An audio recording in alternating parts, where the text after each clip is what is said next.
Gracias, Dios mío. Muy bien, hermanos, todos los niños salen con su maestra ahí atrás.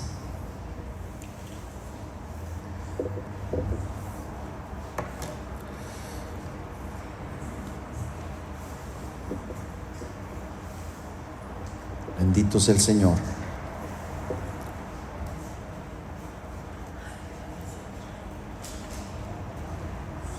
Gloria al Señor. Muy bien, hermanos, vamos a continuar con el tema que iniciamos la semana pasada. Ustedes, si recuerdan, el título de este mensaje o de esta serie de mensajes es Lo que fuimos. Entonces hoy es la segunda parte, tendremos una tercera si Dios nos ayuda y nos presta la vida. Pero hoy lo que fuimos, segunda parte, y vamos a ir ahí, hermanos, a la primera carta del apóstol Pablo a Timoteo, primera carta de Pablo a Timoteo, capítulo 1. Vamos a leer del versículo 12 al 17. Primera a Timoteo, capítulo 1, versículo 12 al 17.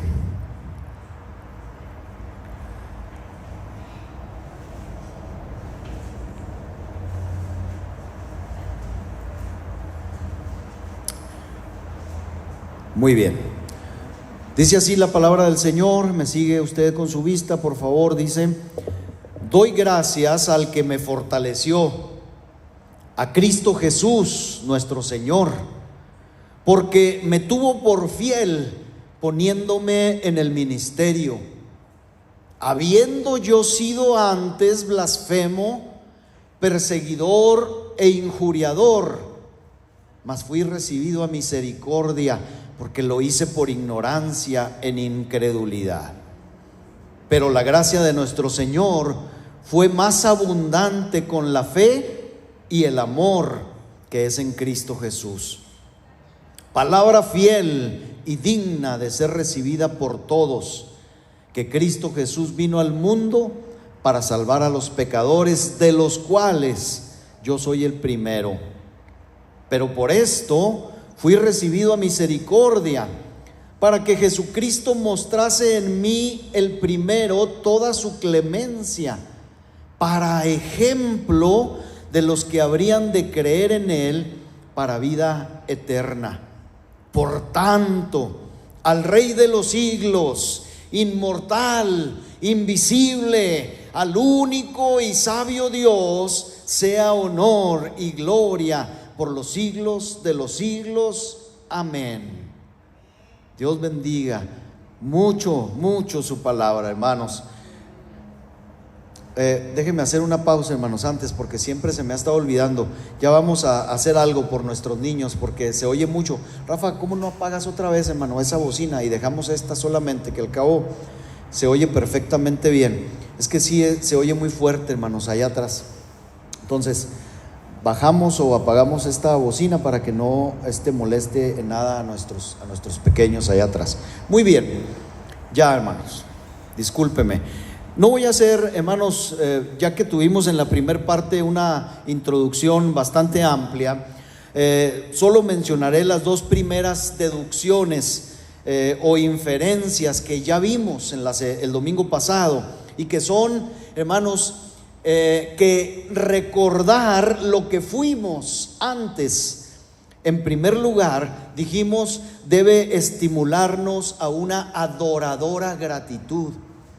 Pablo recordaba aquí, hermanos, su pecado, todo lo que había hecho, todo lo que había sido, pero lo primero que hace en el versículo que leímos, en el primer versículo, en el versículo 12, dice: doy gracias, dice, al que me fortaleció. Entonces, hermanos, recordar lo que fuimos debe conducirnos, dijimos, a una adoradora gratitud. Y en segundo lugar, dijimos que el recordatorio de lo que fuimos debería alimentar en nosotros una humildad muy profunda. ¿Se acuerda? Hermanos, recordar lo que fuimos debe hacernos las personas más humildes de la tierra. Y ahora pues, hermanos, sin más preámbulos, pasemos a la tercera inferencia, que es, hermanos, que el recuerdo de nuestra condición anterior, no las anoté, ¿verdad, hermano? No las anoté ahora, porque estaba batallando ahí con la computadora y ya al último dije, no, ya no le meto más. Pero si usted está notando, la tercera inferencia es que el recuerdo de lo que fuimos, de nuestra condición anterior, debería renovar en nosotros un genuino arrepentimiento.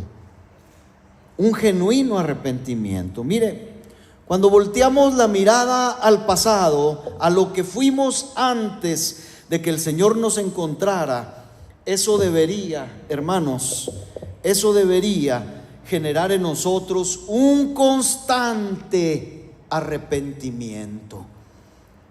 Yo sé que casi todos fuimos enseñados al respecto de que solo nos arrepentimos del pecado al momento de nuestra conversión, ¿verdad? Casi eso es lo que tenemos siempre en mente. Y usted ya se arrepintió, le decimos a la gente, sí, yo ya me arrepentí. ¿Qué quiere decir eso? Que ya un día recibimos a Cristo en el corazón, teniendo fe y arrepintiéndonos de nuestros pecados. Pero no nos engañemos, hermanos, creyendo que siempre tiene que ser así o que ya todo está terminado. ¿Por qué le digo esto? Porque si excluimos el arrepentimiento de nuestra vida cristiana, excluimos la vida misma. Estamos haciendo a un lado lo que nos da vida. Y entonces, a menos que nos arrepintamos diariamente cuando fallamos, no estaremos viviendo para Dios como debemos hacerlo. Usted falla todos los días, yo fallo todos los días, de alguna forma, como dicen allá, ¿verdad? En las letanías, de palabra, de pensamiento, de omisión, ¿sí? Así fallamos, y eso requiere arrepentimiento, hermanos. Recuerden que no somos salvados, además, escuche por favor, no somos salvados por un acto aislado de fe que termina en el instante en que recibimos la seguridad del perdón divino, sino que el mensaje primario del Evangelio debe prevalecer, es decir, permanecer en nosotros siempre, hermanos. El mensaje del Evangelio no se recibe una vez y luego se olvida, no. ¿Cuál es el mensaje del Evangelio? Dice Marcos en su Evangelio, capítulo 1, versículo 14 y versículo 15, dice: después que Juan fue encarcelado, Jesús vino a Galilea predicando el Evangelio del reino de Dios. ¿Cuál es el Evangelio? ¿Qué predicaba Jesús? Dice el versículo 15, bueno, diciendo: el tiempo se ha cumplido y el reino de Dios se ha acercado. Era lo mismo que Pablo decía, ¿se acuerda? Pablo decía: no digas en tu corazón quién va a traer de arriba a Dios para que nosotros creamos en Él, para que nosotros lo abracemos. No, dice, porque cerca de ti está. Este es el mensaje del Evangelio. Jesús dijo: el reino de Dios está cerca. ¿Dónde? ¿Cómo? Bueno, muy sencillo, dice Jesús: arrepiéntanse y crean en el Evangelio.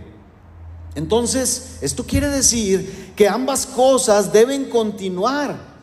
A ver, yo le pregunto: arrepentirse y tener fe. Hermanos, iglesia, ¿ustedes tienen fe? Pero también nos arrepentimos. Bueno, se fija, ambas cosas deben de permanecer en nosotros. Ambas cosas deben continuar, no solamente la fe, como muchas veces creemos. Una fe vigorosa debe continuar, claro, en tanto que vivamos, y mientras tengamos fe, también entonces hemos de mantener también el arrepentimiento. ¿Sabe por qué? Porque estas gracias son gemelas, hermanos. Son gracias gemelas, como lo reconoce el apóstol Pablo también cuando le escribe a los tesalonicenses en su primera carta. Primera a los tesalonicenses, capítulo 1, versículo 2 en adelante. Dice Pablo a los tesalonicenses, dice: damos siempre gracias a Dios por todos ustedes, dice, haciendo memoria de vosotros o de ustedes en nuestras oraciones. ¿De qué daba gracias Pablo por los tesalonicenses? Dice el versículo 3: acordándonos sin cesar delante del Dios y Padre de nuestro Señor. ¿De qué? De la obra de vuestra fe, ¿sí? Del trabajo de vuestro amor y de vuestra constancia en la esperanza de nuestro Señor Jesucristo. Yo tengo un sermón acerca de estas tres cosas que Pablo les dice a los tesalonicenses, pero algunos dirán: oiga, aquí sí habla de fe, pero no habla de arrepentimiento. ¿Por qué pone este ejemplo? Si lo que usted quiere enfatizar es el arrepentimiento. Hermanos, sí habla de arrepentimiento, de verdad se lo digo. ¿Por qué le digo que sí habla este pasaje de arrepentimiento? Porque dice que la obra de fe, trabajo de amor y constancia en esperar al Señor Jesucristo. Yo le pregunto, ¿algún no arrepentido podrá obrar para Dios? ¿Podrá trabajar para Dios? No. ¿Algún no arrepentido podrá estar esperando la venida del Señor? No. Estas cosas son de los arrepentidos, hermano. Estas cosas van una a la otra, unidas, como lo vuelve a confirmar Pablo en este mismo capítulo al final. Vamos al versículo 8, en ese mismo capítulo. Dice Pablo: porque partiendo de ustedes ha sido divulgada la palabra del Señor, no solo en Macedonia y Acaya, dice, sino que también en todo lugar vuestra fe en Dios, ahí está la fe, se ha extendido, de modo que nosotros no tenemos necesidad de hablar nada. Versículo 9, dice: porque ellos mismos cuentan de nosotros la manera en que nos recibisteis, ¿y qué más? Y cómo os convertisteis de los ídolos a Dios. ¿Para qué? Para servir al Dios vivo y verdadero. Y luego vuelve a decir el 10: y esperar de los cielos a su Hijo, al cual resucitó de los muertos, a Jesús, quien nos libra de la ira venidera. Entonces, hermanos, para esperar a Cristo de los cielos, el que nos va a librar de la ira venidera, y para servir al Dios vivo y verdadero, ¿qué hace falta? Según el versículo 9, convertirnos, hermanos, arrepentirnos, convertirnos de los ídolos al Dios vivo y verdadero. Entonces, esta obra, llámela como usted quiera, es la obra del Evangelio en nosotros. Es una obra de fe y es una obra que conlleva continuo arrepentimiento. Y luego posiblemente podemos seguir pensando: arrepentimiento, pero si yo pensaba que era algo amargo eso del arrepentimiento, que era de alguna manera quitado o suprimido al momento de recibir a Cristo. Hermanos, no pensemos así, por favor, porque el arrepentimiento, según la Escritura, es algo dulce. El arrepentimiento es algo bueno, porque cuando yo me arrepiento sinceramente, Dios me dispensa su maravilloso y bendito perdón, lo cual, hermanos, es muy dulce y tranquilizador. Mire, cuando la gente, y voy a hablar de los cristianos, cuando los cristianos, hermanos, pecamos deliberadamente y permanecemos en ese pecado sin arrepentimiento, porque pasa. Cuando sucede así, el cristiano carga un lastre, carga otra vez una pesada carga sobre sí. Pero cuando reconocemos y nos rendimos y decimos: Señor, ¿por qué he tenido que estar permaneciendo en este pecado? Hoy me arrepiento otra vez de esto. ¿Qué sucede en el creyente? Volvemos a ser libres. Nos sentimos otra vez sin esa carga, ligeros. nos sentimos en paz para con Dios, ¿no cree? ¿No nos ha pasado esto? Yo creo que sí, a mí me ha pasado.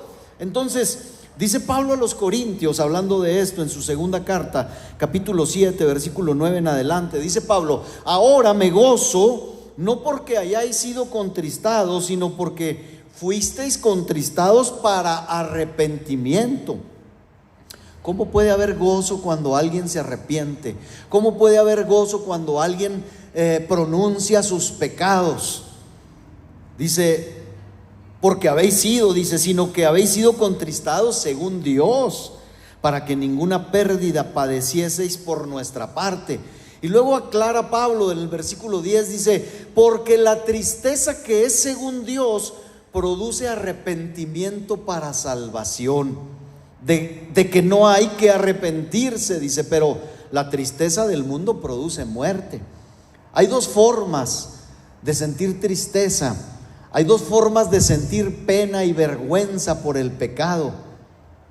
Cuando el ladrón es aprehendido con las manos en la masa, como dicen por ahí, cuando el ladrón es sorprendido en flagrancia, como dice la ley, el ladrón puede sentirse apenado, el ladrón puede sentirse avergonzado, pero eso no quiere decir que esté arrepentido. He escuchado, a mí me gusta mucho ver algunos programas, esos de asesinos seriales y todo. Dice, ¿qué le pasa, pastor? Bueno, pues, se me hace mejor ver casos de la vida real que estar viendo cosas inventadas. Pero bueno, he escuchado que muchos asesinos seriales que no han cometido un asesinato, sino muchos, cuando se les entrevista en la cárcel misma, ellos dicen, yo lo volvería a hacer, yo lo volvería a hacer.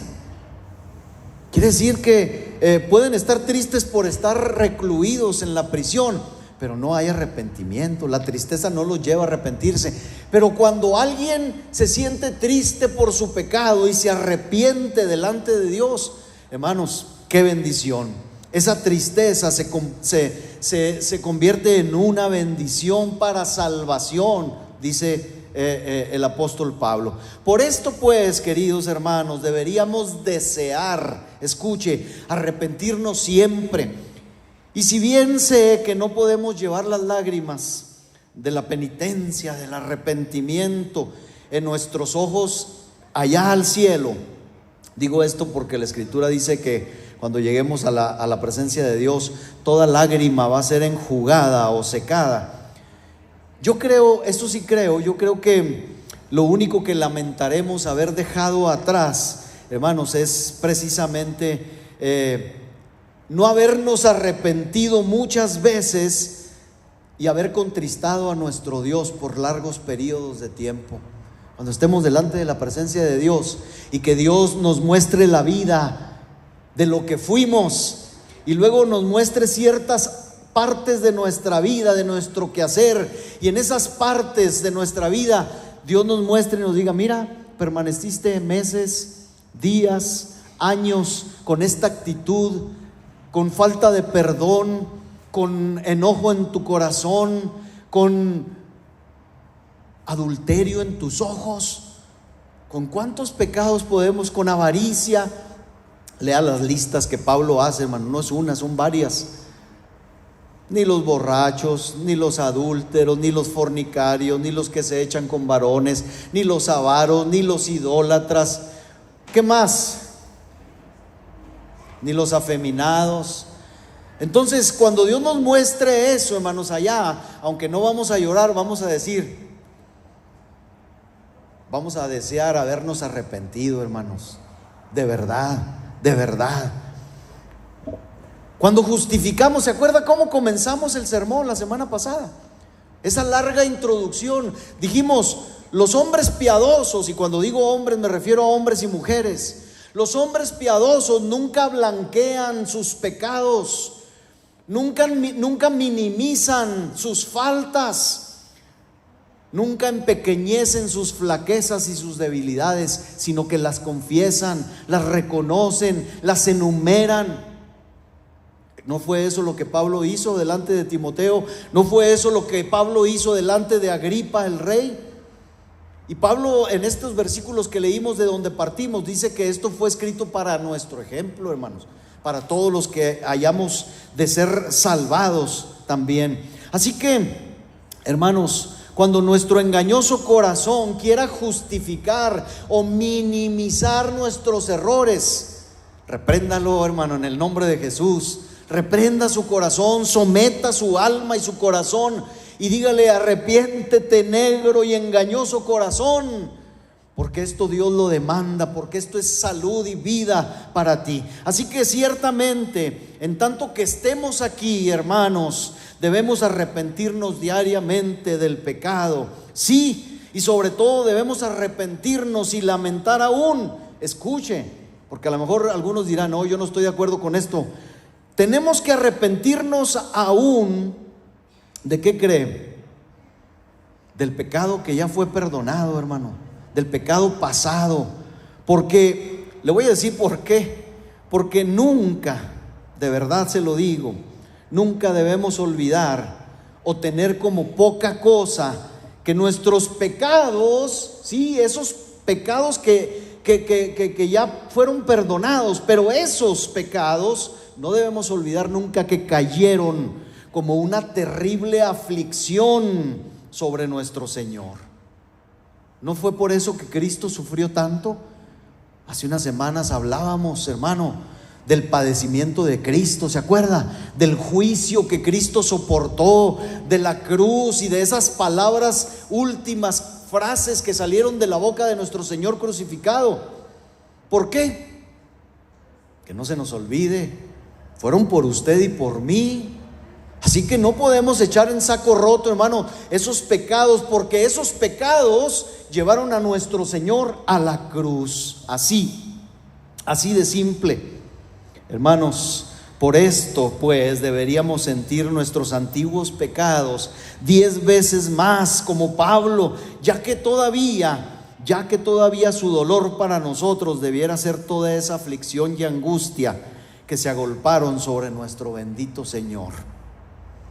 Cabe aquí, en el buen sentido, no me malinterprete, cuando pensamos en esto, hermano, como dicen allá, cabe muy bien darnos golpes de pecho, ¿sí? En el buen sentido, hermanos, en el buen sentido, cuando pensemos que fue necesario, escuche, fue necesario que Cristo muriera para que nosotros fuéramos liberados del pecado, de su castigo, de su poder. Y conforme crezca nuestro amor y gratitud, hermanos, entonces así abunde también una conciencia que se avergüence siempre de lo que fuimos, debido a que tan santo y bendito Señor haya tenido que ser crucificado por nuestra maldad y por nuestros pecados.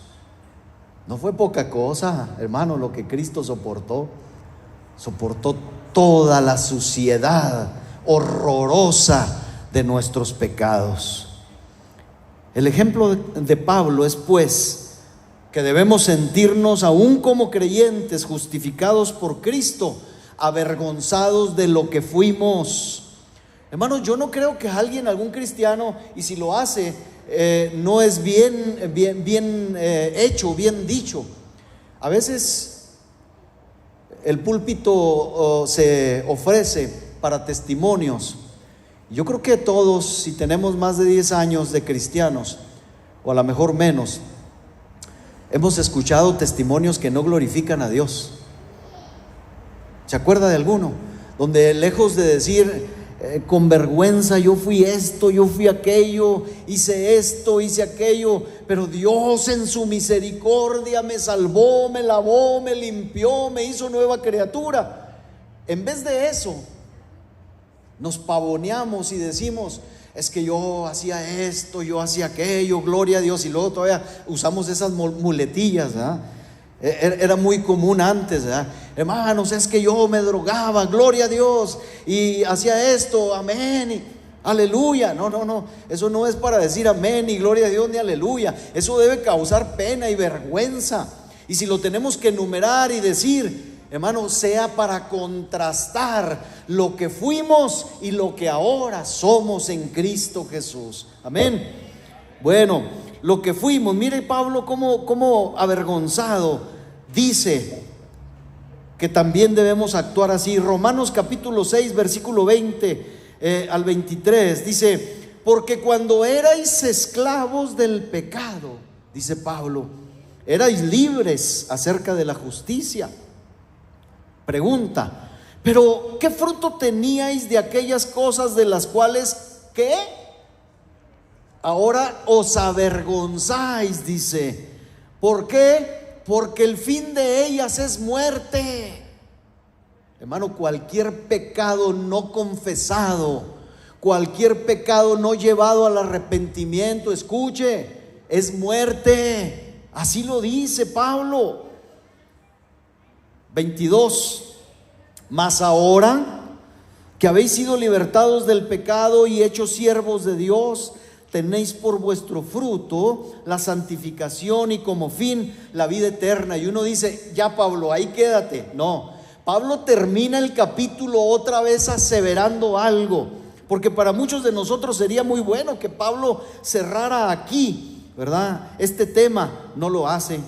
Vuelve a confirmar algo que no debe ser olvidado nunca, ni aun por nosotros los redimidos.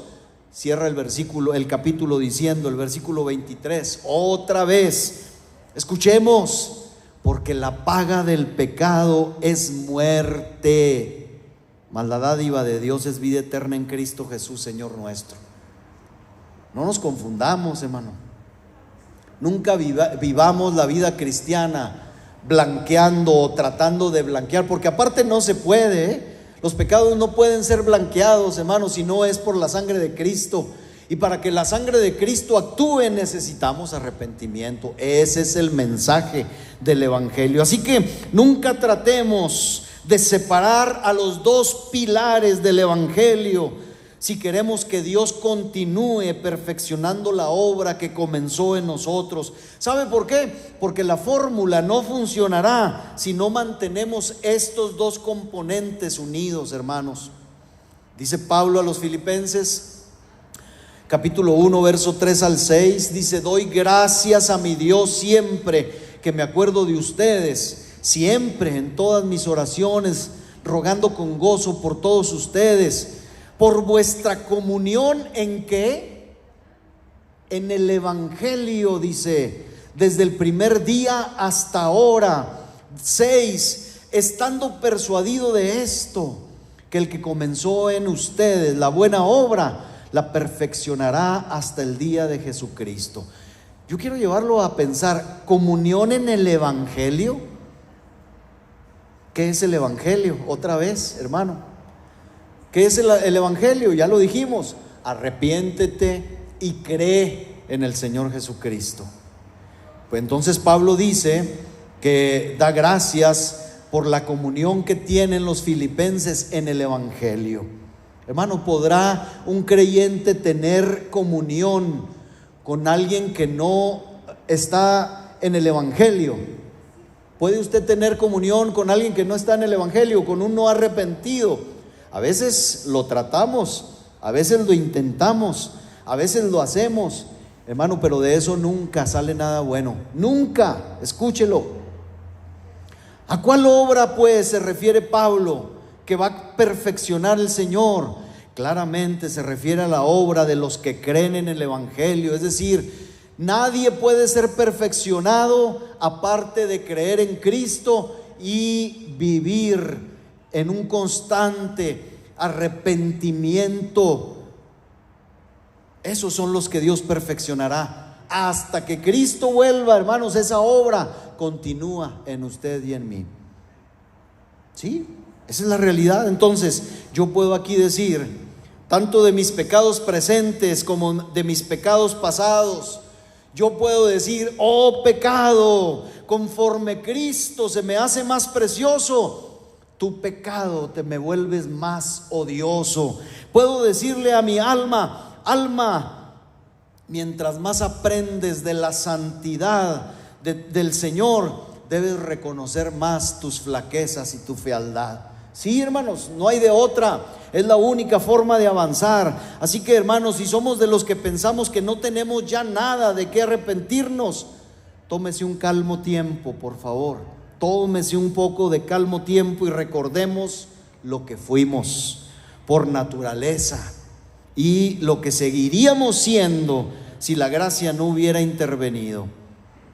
Y entonces, para terminar este tercer punto, como Pablo, diremos: habiendo yo sido antes blasfemo, perseguidor, injuriador o cualquier otra expresión que nos describa a cada uno de nosotros con exactitud. Y si eso hacemos, seremos también conducidos como Pedro, hermanos, a salir y a llorar por nuestros pecados genuinas lágrimas de arrepentimiento. ¿Se acuerda de Pedro? Después de haber traicionado y negado al Señor, el Señor lo miró y dice la Escritura que Pedro salió de aquella casa donde Jesús estaba preso y lloró amargamente.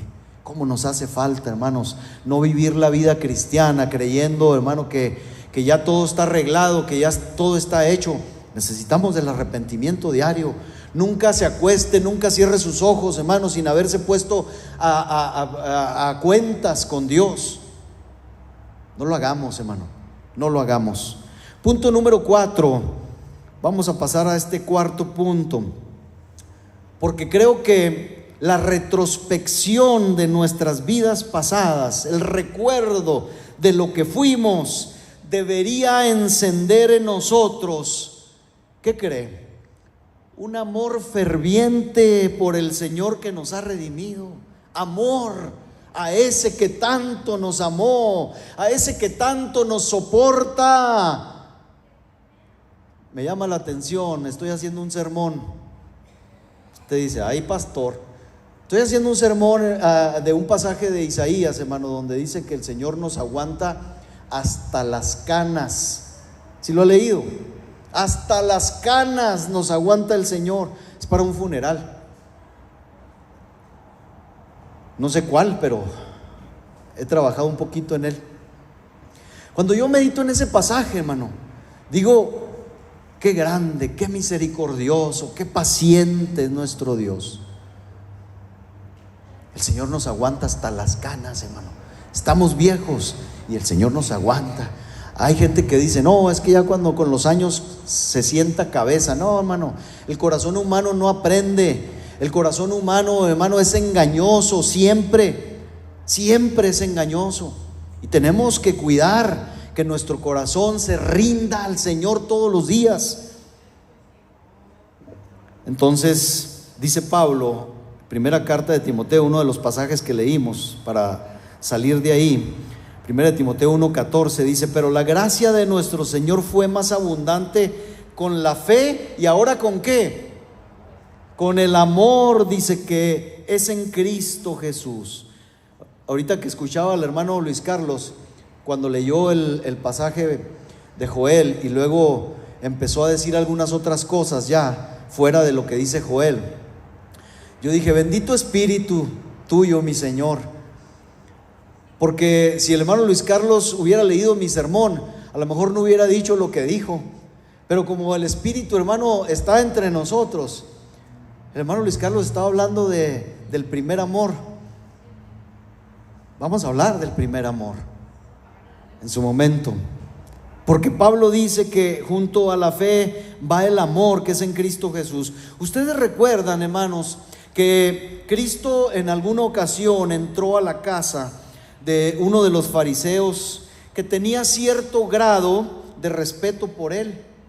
Y digo esto porque lo invitó a su casa. Se trataba de Simón. Y este Simón, este fariseo llamado Simón, deseaba que el Señor comiera con él. ¿Se acuerda de ese pasaje del Evangelio?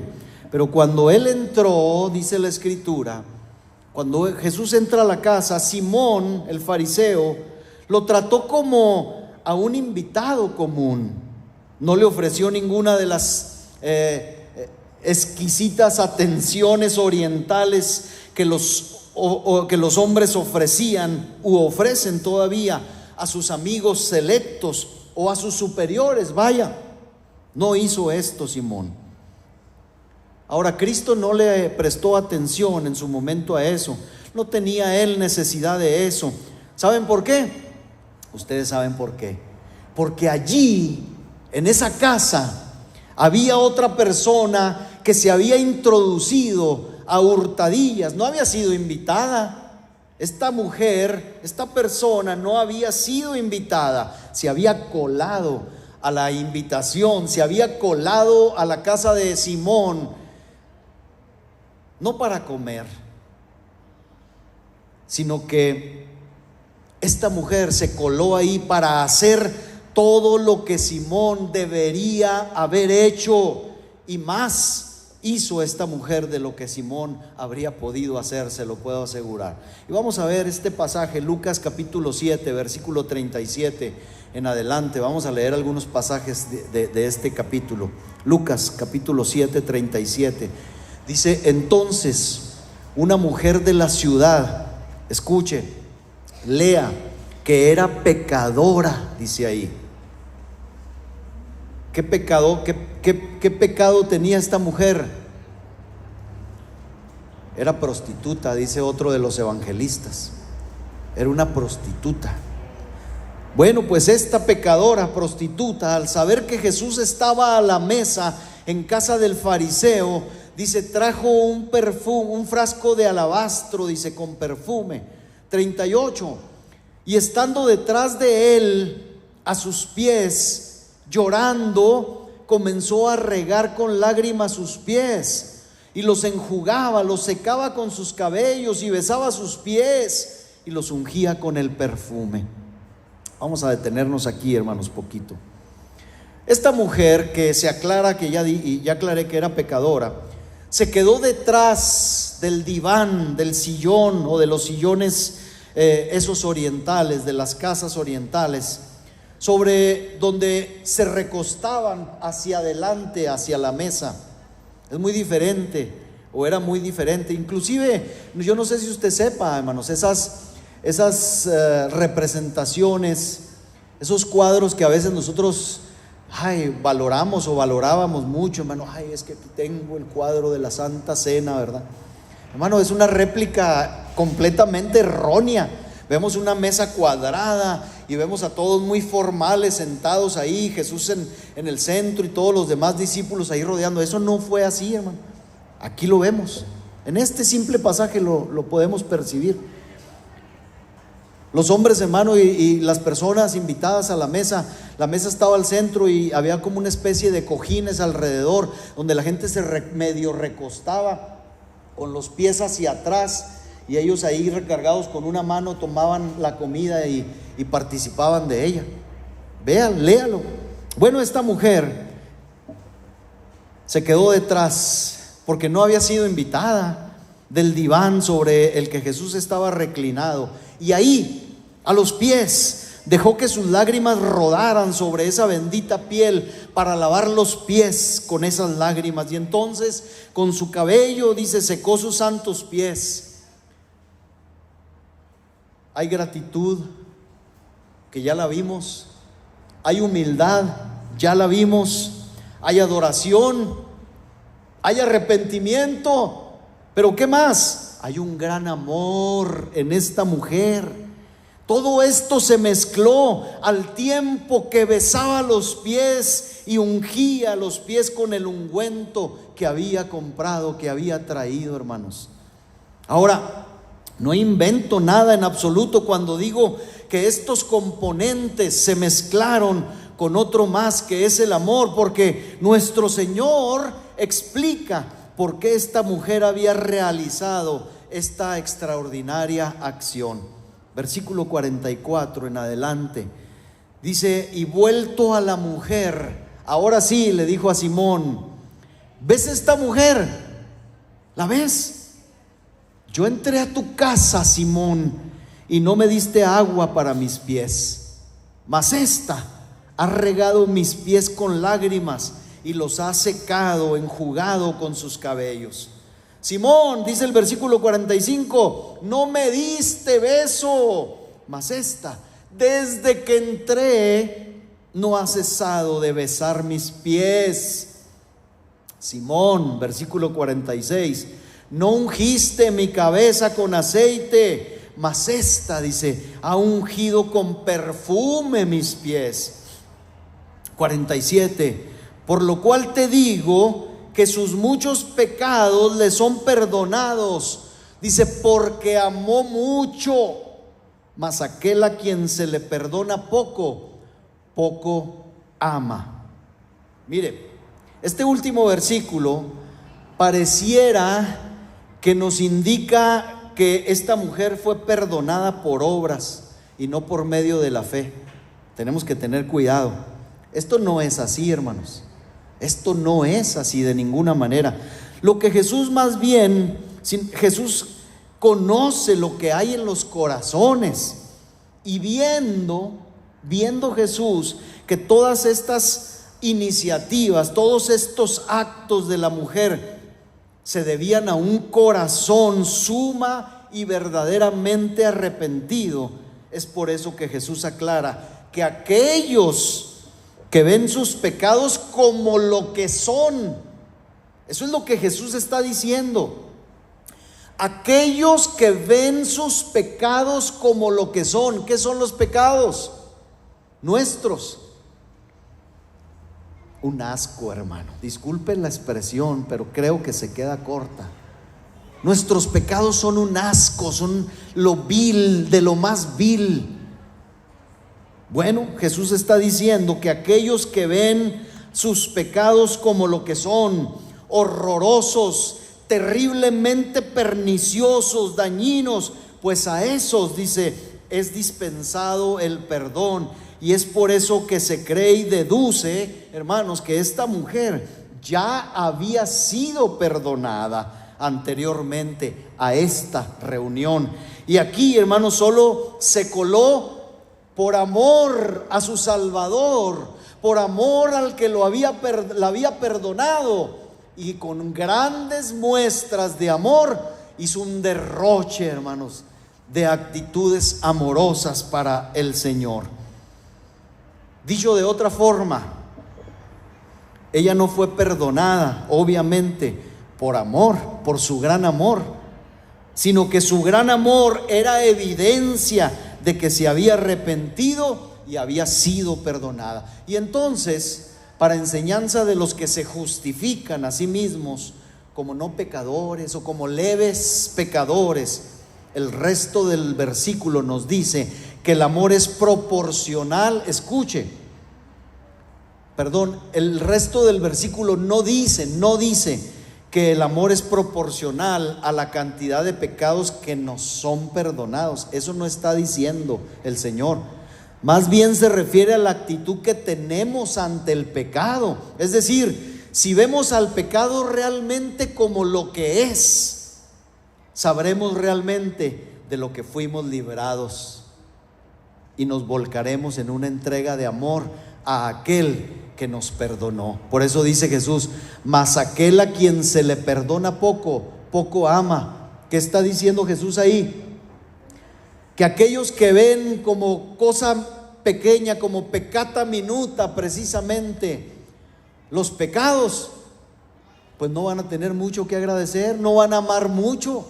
Pero aquellos que saben de dónde Dios nos sacó, van a amar, van a agradecer mucho. Ahora, hermanos, dice el versículo 48, a ella, precisamente, a ella le dijo, tus pecados te son perdonados. Ahora, tengamos la seguridad, hermanos, de que esta es una regla sin excepción. ¿Cuál? Aquellos que están conscientes de que se les ha perdonado mucho son los que aman mucho a Cristo. Ya dije que no dije que el amor va siempre en proporción a la cantidad de pecado perdonado, ¿verdad? Pero lo que sí digo, fíjese bien, es que el amor manifestado a nuestro Señor es en proporción a la conciencia del pecado perdonado. Si yo sé quién fui, hoy debo de amar mucho. Así tan simple. ¿Sabe usted quién fue? ¿Sabe lo que fuimos? Pues si sabe, debemos amar. Ahora, Decir que amamos es muy subjetivo, hermano. Yo les puedo preguntar a todos ustedes, ¿usted ama al Señor? Y yo sé que todos, hasta la pequeña esta o los pequeños que están allá atrás, ¿amas a Dios? Me van a decir sí. Pero eso es muy subjetivo. ¿Cómo demostró esta mujer su amor?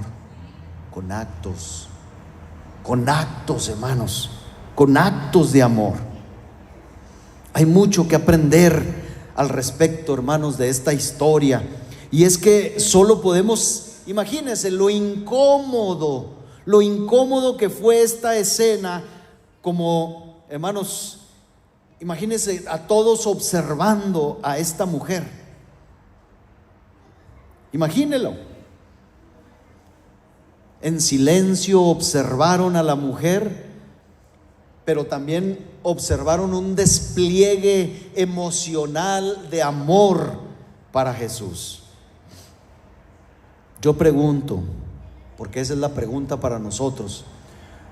Nosotros que fuimos lo que fuimos y que fuimos perdonados de tanta miseria, de tanto pecado sucio, ¿nos sentimos incómodos a veces, hermanos, para demostrar amor al Señor? Les voy a decir algo. Mis hermanos que nos acompañaron el miércoles me preguntaban como pastor: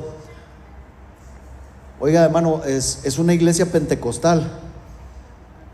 Y yo no le pude decir que sí. Le dije, fuimos creados o nacimos como pentecostales. Pero ¿qué tanto nos queda de pentecostales, hermano? Le voy a decir, estoy incluyendo esto, hermano, porque me llevé esa pregunta en mi mente y en mi corazón a mi casa. Y la oré. Y le dije, Señor, ¿por qué somos tan fríos? ¿Por qué si tú has hecho el milagro en nosotros, como lo hiciste con esta mujer? ¿O qué pensamos, hermano? Que la prostitución es mayor que nuestros pecados, que cualquiera de nuestros pecados. Ese es nuestro problema. Nosotros tratamos de blanquear ciertos pecados, pero hermano, nosotros no somos mejores que esta mujer que se coló aquí. No somos mejores, hermano. No fuimos mejores. ¿Y por qué nosotros, hermanos, nuestras muestras de amor, de adoración, de alabanza a nuestro Señor son tan mezquinas? Discúlpeme, lo digo por mí mismo.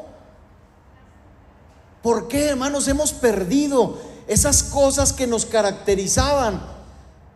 Como la iglesia cristiana pentecostal, como la iglesia viva, como la iglesia adoradora, como la iglesia que aplaudía, que adoraba, que levantaba manos, que gritaba aleluya, gloria a Dios.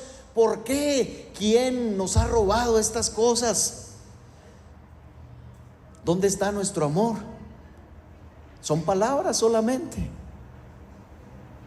Esta mujer, hermano, no confesaba amor con palabras, confesaba con acciones, hermano, aún incómodas. Se nos hace incómodo ahora. Decía el hermano Andasola el viernes en la célula, decía, estuvimos en una congregación de tal denominación donde no se alzan las manos, donde no se aplaude. Dice, pero un día mi esposa dijo, pues me siento incómoda, siento en cierto momento de los cantos, quiero alzar mis manos. Y su esposo, ¿verdad? El hermano le dijo, álzalas. ¿Qué pasó? La hermana empezó a alzar las manos y después otros hermanos empezaron a alzar las manos. Hermano, ¿qué no se merece nuestro Señor toda nuestra adoración, todas las muestras de afecto, todas las muestras de amor? ¿No se lo merece el Señor? ¿O es incómodo para nosotros, hermanos? Se ha vuelto incómodo para nosotros, los perdonados, tener expresiones de amor para con nuestro Señor. Si esto es así, hermanos, algo ha pasado que va muy bien con el tema.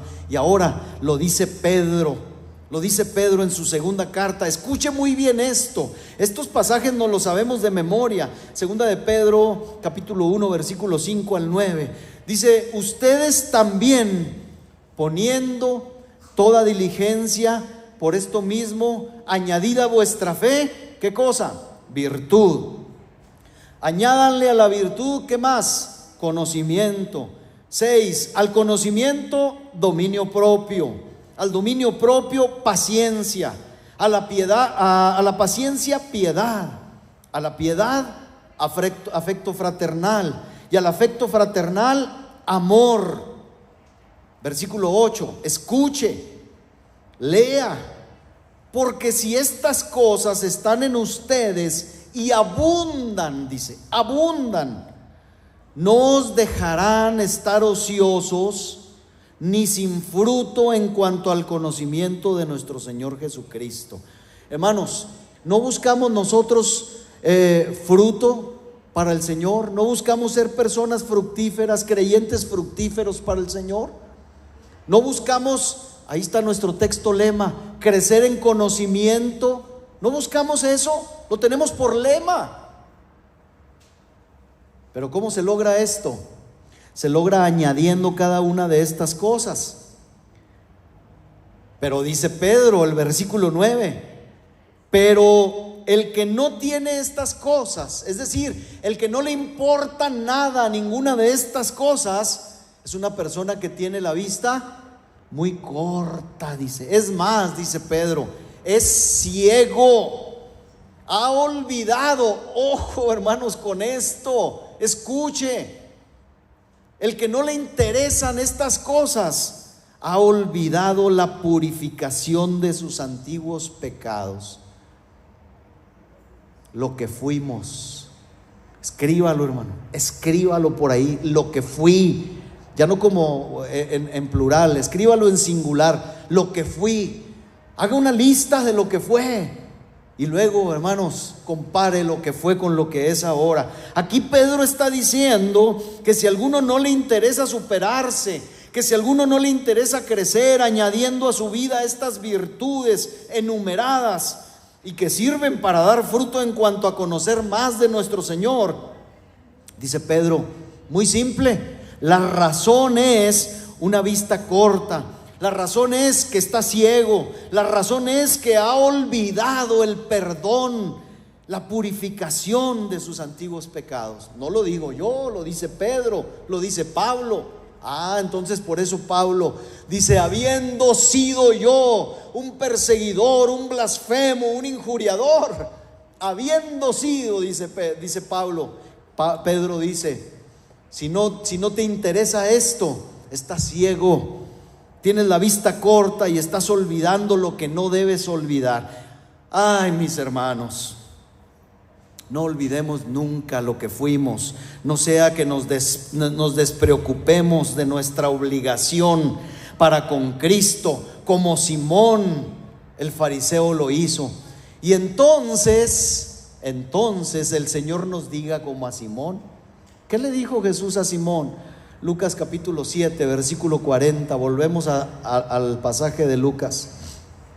Entonces, respondiendo Jesús le dijo, Simón, una cosa tengo que decirte. Ay, hermano. Fije su atención en este anfitrión, en Simón. Le ha dado a Cristo una bienvenida muy fría y una atención muy escasa, porque le faltaban las más básicas cortesías de la vida. No había ni siquiera un pequeño rastro de entusiasmo, ni siquiera un leve susurro de afecto en este hombre, ni una minúscula señal de consideración amorosa. Ni siquiera fue una formalidad solemne la que hizo este hombre. Todo era vacío, como igualmente frío.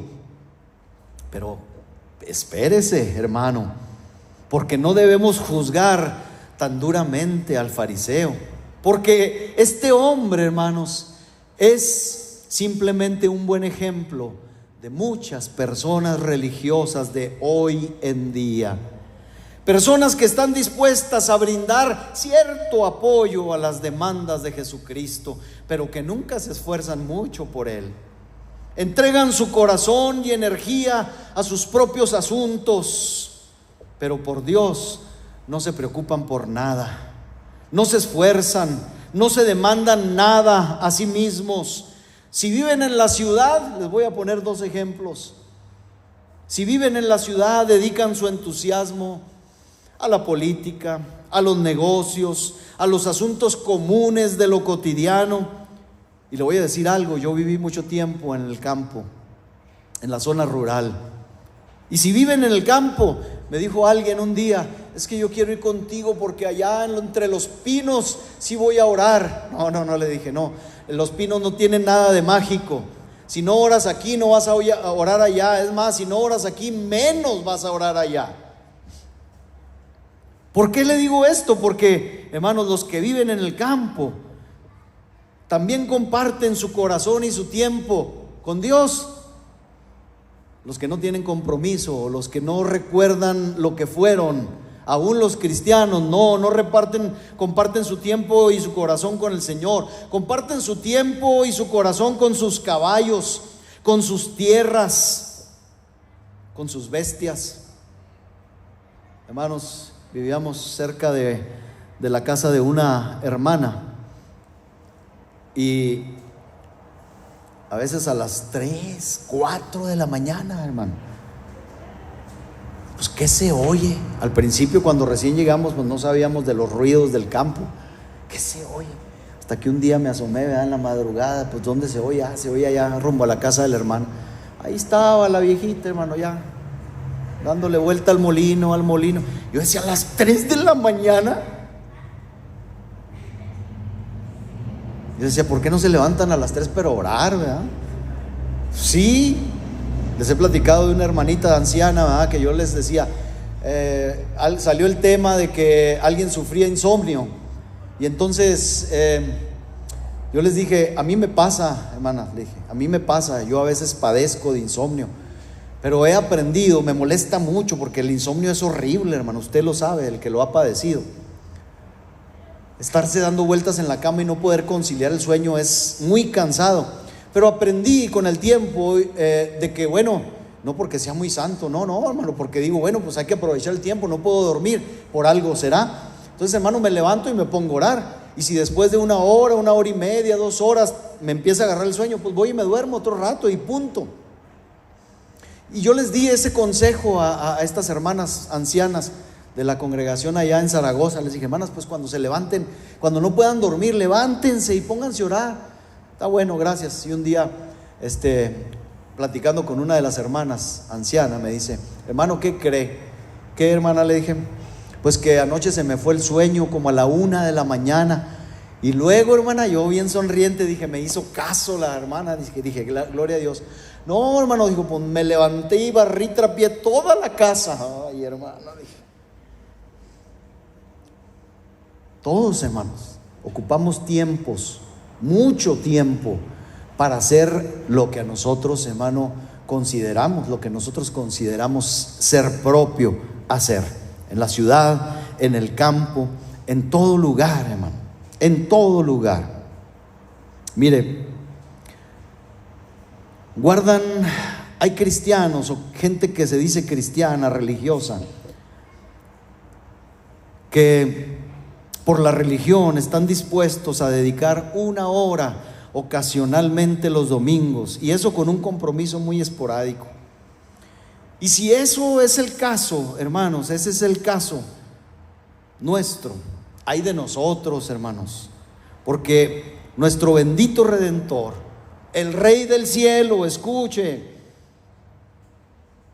que encuentre todavía una acogida tan fría de nosotros que tenemos años en el Señor, que encuentre el Señor, hermano, expresiones de amor tan escasas. Escuche, en muchos de nuestros hogares solo significa que no estamos considerando, hermanos, lo que fuimos. No estamos considerando lo que fuimos. Hermanos, si no tenemos expresiones de amor hacia el que nos salvó, no nos extrañemos que el Señor nos diga también como a Simón, iglesia, una cosa tengo que decirte, y que lo que el Señor nos diga es que ustedes son santos, pero no siempre lo fueron. ¿Podrá decirnos eso el Señor? Sí. Ahora nosotros podemos hablar de Cristo con otros, pero antes no lo hacíamos ni siquiera una sola vez. Ahora podemos luchar en oración con el ángel y prevalecer, pero antes estábamos más familiarizados con el demonio mismo que con el ángel que hace subir las plegarias delante de Dios. Hoy podemos dar testimonio en nuestros corazones de la presencia del Espíritu Santo en nuestras vidas, pero no hace mucho tiempo, hermanos, el príncipe de este mundo obraba dentro de nosotros y el Espíritu Santo estaba ausente por completo en nuestras vidas. Creo que si el Salvador se manifestara hoy para dirigirnos algunas palabras, sus palabras serían las que le dirigió a la iglesia de Éfeso, diciéndonos, Apocalipsis 2:4, igualito que a Simón: tengo algunas cosas contra ti. Dice, ¿y qué era lo que tenía el Señor contra Éfeso? Que has dejado tu primer amor. Quiero que ponga atención en este pero, porque es lo primero que se dice en este versículo. Pero, este pero significa que todo el bien que la iglesia de los Efesios hizo y que es descrito en los versículos anteriores. ¿Qué dice Efesios 1:4? Bueno, que la iglesia había sufrido, que había tenido paciencia, inclusive había trabajado por amor, dice, arduamente por amor a su nombre sin desmayar. Todo eso, hermanos, no cancelaba todo el mal que Jesús estaba a punto de describir. ¿Cuál era ese mal? Que opacaba todas las demás obras. Había dejado su primer amor. Hermanos, a pesar de todo lo bueno en la iglesia de los Efesios, había algo sumamente malo. Ellos habían dejado, ¿dice dejado o dice perdido? Son cosas diferentes, hermano. Son cosas diferentes. Quiere decir que ellos alguna vez tuvieron un amor el cual ya no tienen más. Esto se puede describir como un descuido sumamente triste. La distinción entre el dejar y perder es muy importante. ¿Por qué? Porque algo puede ser perdido por accidente, pero el dejar es un acto deliberado, es un acto voluntario, aunque esto no puede suceder obviamente de un momento para otro. También, cuando perdemos algo, no sabemos dónde buscarlo, pero cuando dejamos algo, sabemos dónde buscarlo. Así que, hermanos, estamos hablando de un problema serio. Sin amor a Dios, todo es vano, hermanos. Estamos hablando de un problema muy, muy serio, porque no es sorprendente que Jesús dijera, pero tengo contra ti. Ay, hermano, qué palabras. Y es que una iglesia no tiene razón de ser cuando ella no tiene amor dentro de su corazón, o cuando el amor se ha enfriado. Si se deja el amor apasionado por el que nos salvó, escuche, lo perdemos todo. Si perdemos ese amor apasionado y fogoso, lo estamos perdiendo todo. Tenemos ciertamente una religión hueca. Cuando el amor muere, escuche, la doctrina más pura, la doctrina más correcta se convierte en un cadáver. ¿Sí? Cuando no hay amor, cuando no hay expresiones de gratitud, de amor, de adoración, puede usted tener la doctrina más ortodoxa, pero será como un cadáver entre nosotros. Será un formalismo sin poder. Ni un amén, ni un gloria a Dios, ni una lágrima. No hay compunción de corazón, no hay un cambio, ni un deseo de cambio, de arrepentimiento menos. Hermanos, la adherencia a la verdad, cuando no hay amor, se amarga y se convierte en fanatismo, porque se pierde la dulzura que es el amor a Cristo, Señor nuestro. Ahora, alguien preguntará, dejar el primer amor, ¿qué podría significar esto?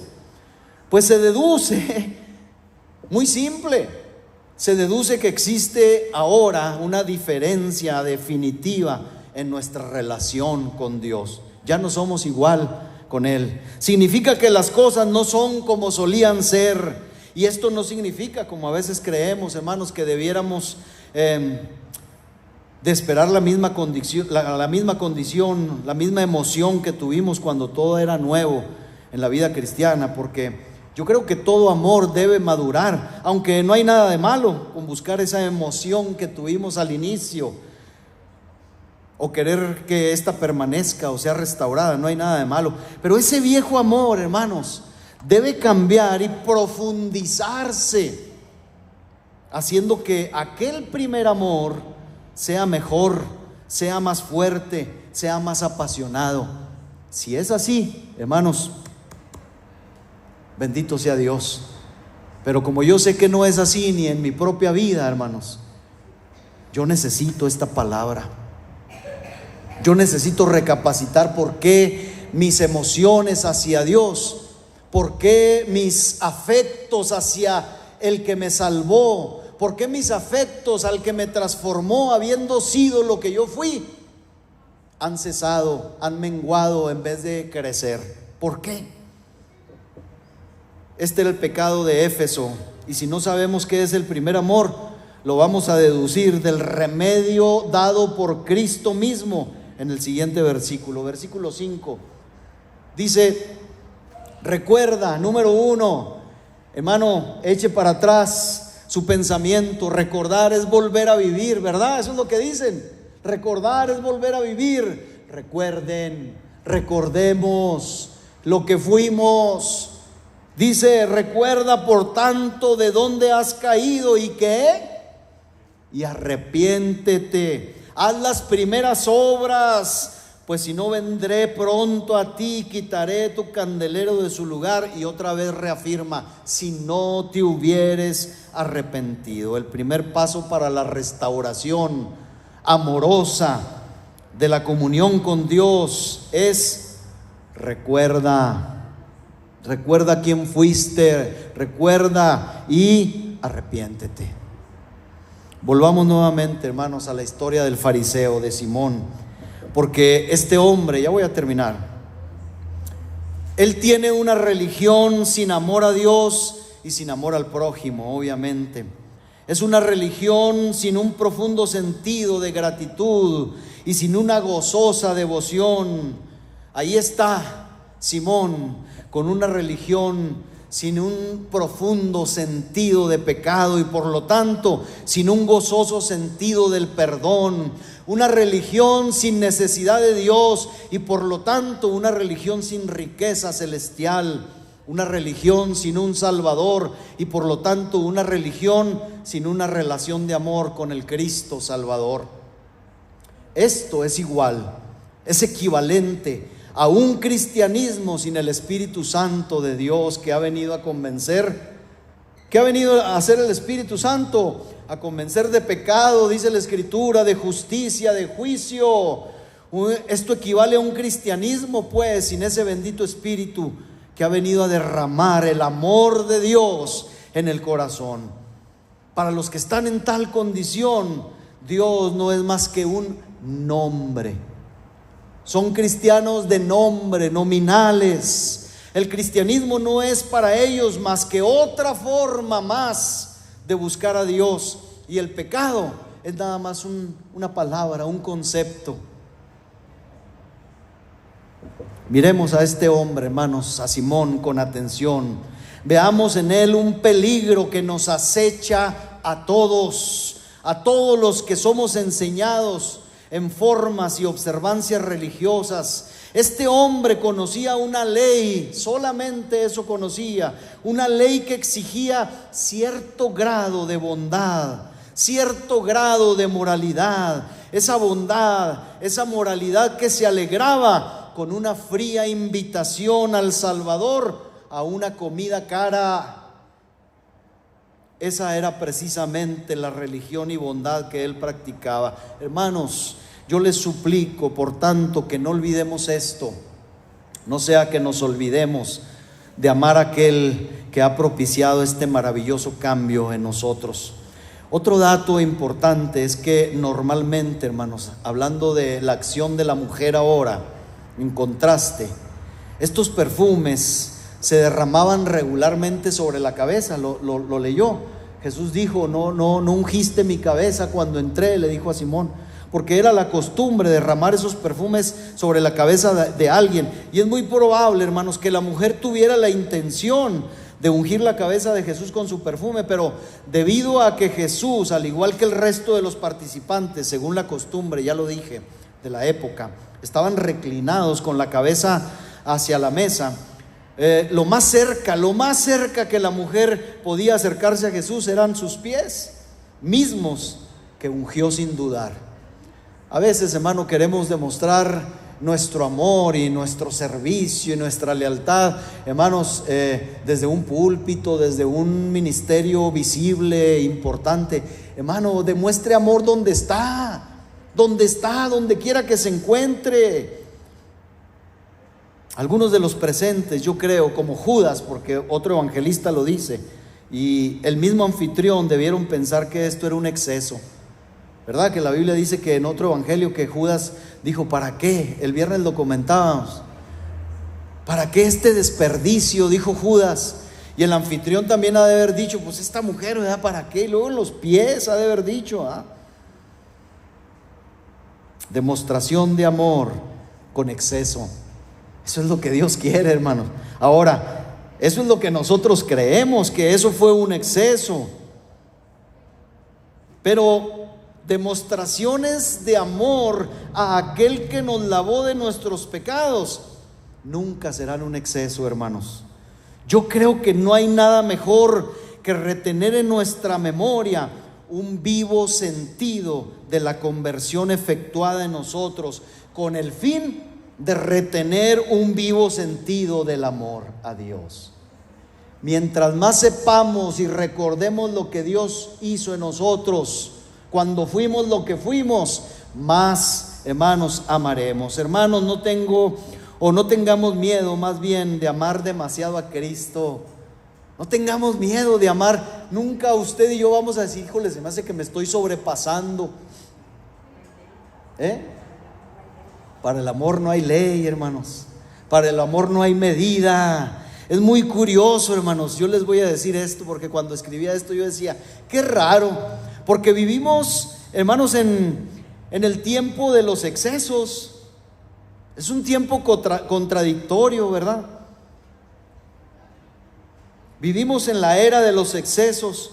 Mucha socialité, estoy hablando de iglesias, mucha socialité, mucha juerga, muchas reuniones, muchas redes sociales, mucho mercantilismo, mucho afán por la prosperidad, mucho espectáculo, mucho humo, muchas luces, cada vez más grandes pantallas, mucho culto a la personalidad, mucho mundo dentro de la iglesia, mucho individualismo. Hermanos, podemos pertenecer a una iglesia multitudinaria y nadie se interesa por los demás. Realmente somos individuos, somos cristianos muy singulares. Y los creyentes, en cuanto a manifestaciones de amor para con el que nos amó primero, somos avaros, somos poquiteros, somos reservados, somos mezquinos, hermanos, para con nuestro Dios. Porque veo que la fría actitud materialista, carnal y terrena de esta época se opone y critica cualquier expresión de amor a Cristo que usamos en nuestro día a día, si es que todavía usamos. Ya le repetí muchas veces y todavía no oigo gloria a Dios. La hermana Tere ahorita dijo ahí: hermanos, no quiero que me ovacionen, quiero que glorifiquemos a Dios, quiero que volvamos a eso, porque lo hemos perdido. Bueno, no lo hemos perdido, lo hemos dejado, ya lo leímos. Lo hemos dejado a un lado. Que usemos, hermano, esto en nuestro día a día.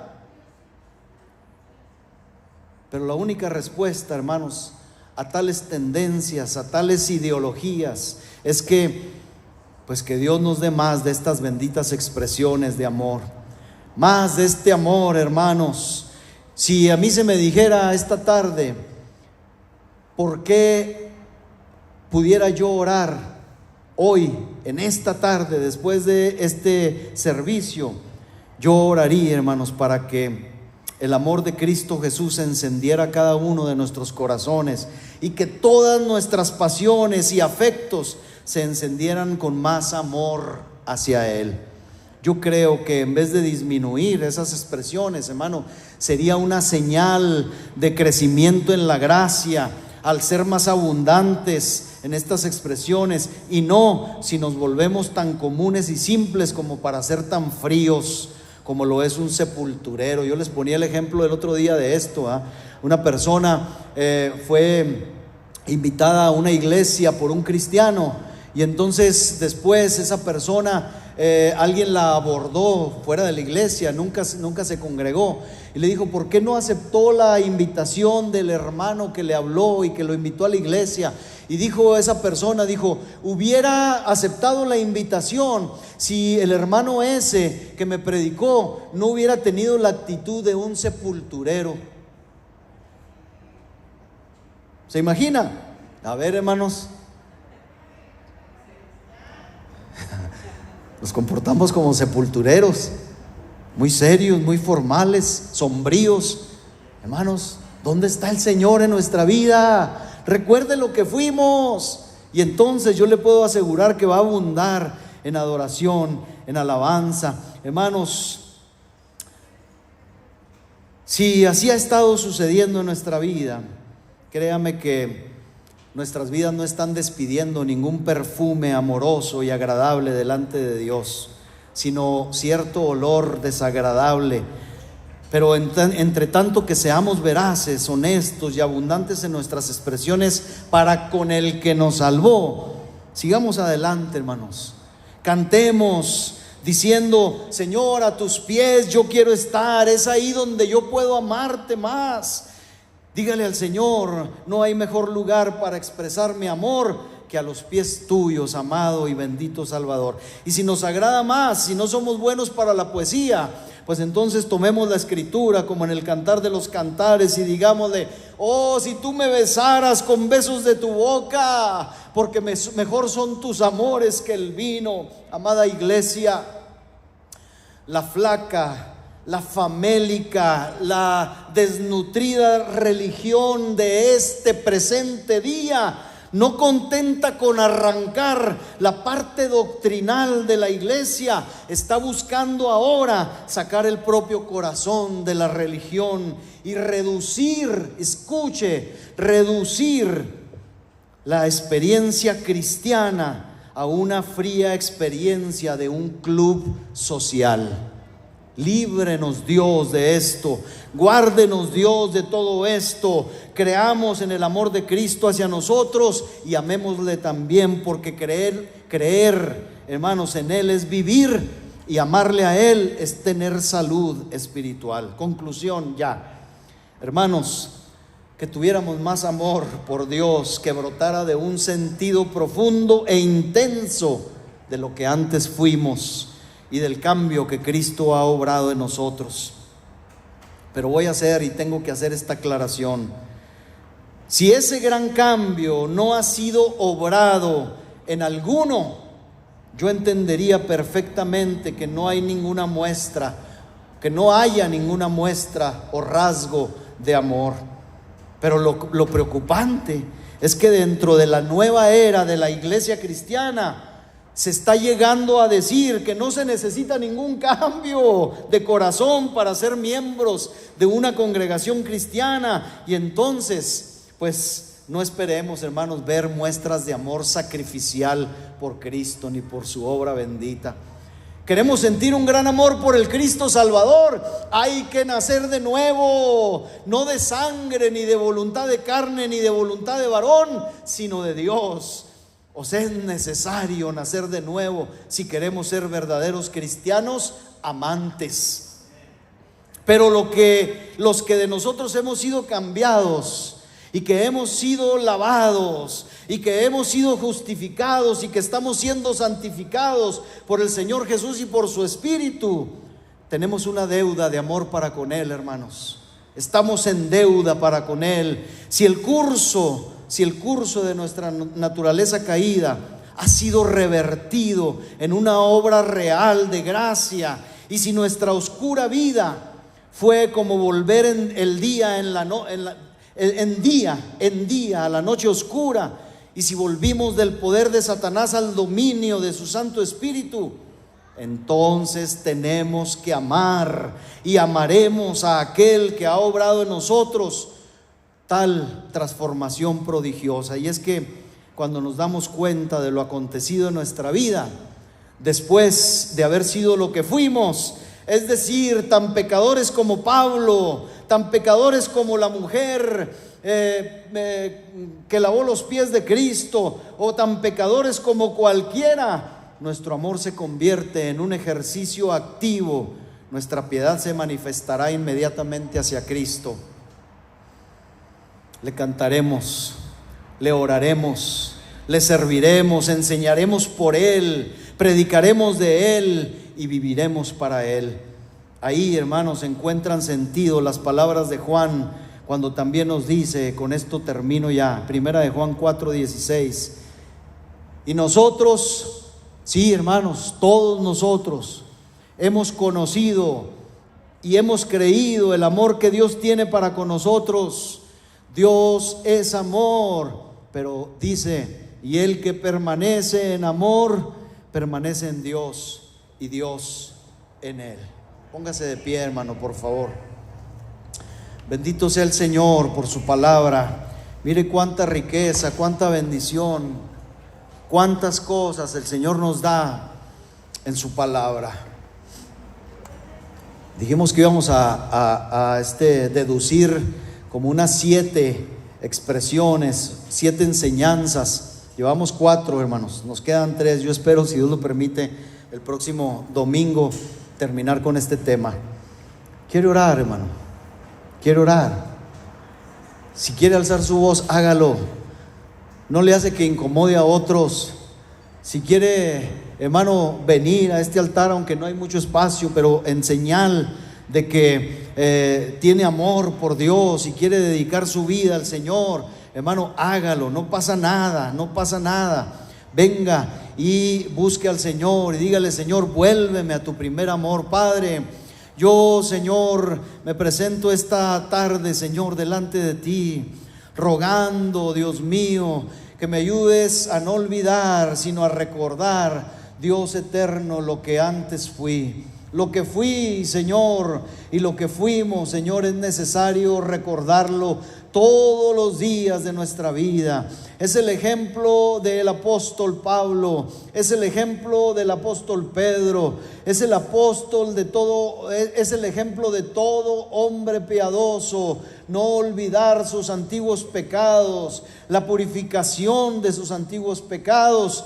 sino recordarlos y dar gracias con humildad, sí, con arrepentimiento, Señor, y con expresiones de amor hacia ti. Dios mío, Dios eterno, Dios salvador, Dios que me salvaste y me transformaste. Aquí está mi vida, no quiero callar ni aquí ni en ninguna parte, Señor, lo que tú hiciste, Señor, en mí, porque lo que hiciste fue sorprendente, fue maravilloso, fue una metamorfosis, Señor, y aquí estamos, Dios, para darte a ti gloria, para dar testimonio, para glorificarte, para proclamar, Señor, entre las naciones que tú eres Dios y que ciertamente, Señor, podemos nacer de nuevo, podemos ser nuevas criaturas. Señor, que no olvidemos nunca, Señor, la obra maravillosa de transformación, de regeneración, Señor, que sucedió, Señor, entre nosotros. Porque haciendo estas cosas, Señor, haciendo estas cosas, no caeremos jamás, como dice tu palabra. Dios mío, mira, Señor, nuestra vida. Ayúdanos, danos ojos, danos memoria, Señor, para ver retrospectivamente en nuestro pasado y así, Señor, podamos glorificarte y amarte, Señor, más con muestras de adoración, de júbilo, de alabanza, de amor. Bendito seas, Dios. Bendice a la iglesia, Señor. Haz de cada uno de nosotros una iglesia amorosa, una iglesia, Señor, Basta en manifestaciones, Señor, de amor. Gracias, Dios mío. Gracias, Señor. Amén.